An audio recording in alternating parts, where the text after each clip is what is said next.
Jalan setapak judulnya. Mari kita jalan setapak-setapak.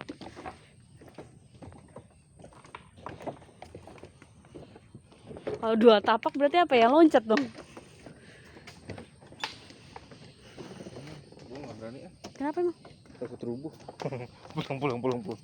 Takut ambles. Ya udah, jalan duluan. Enggak, gue mau. Jadi agak berat ya. Cuman ini ya, cuman 3 baris batang ya.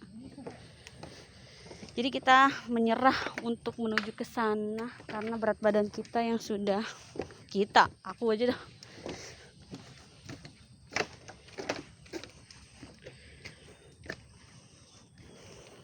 Aduh. Wow.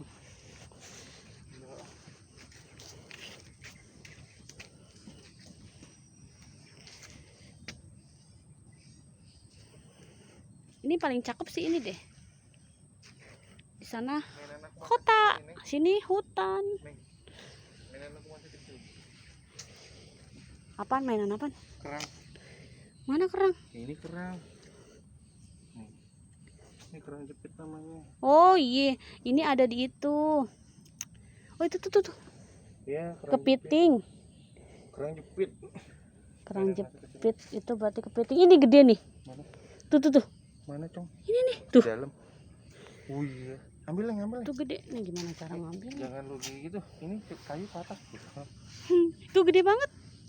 Ada tuh. Itu gede banget tuh. Tuh, ngintip. Maaf. Jadi ini sebenarnya kepiting kali ya, kepiting payau. Banyak banget dari yang kecil-kecil sampai yang segede gini. Oke, kita berburu dulu. Nggak berburu sih, cuma pengen tahu. Bye bye.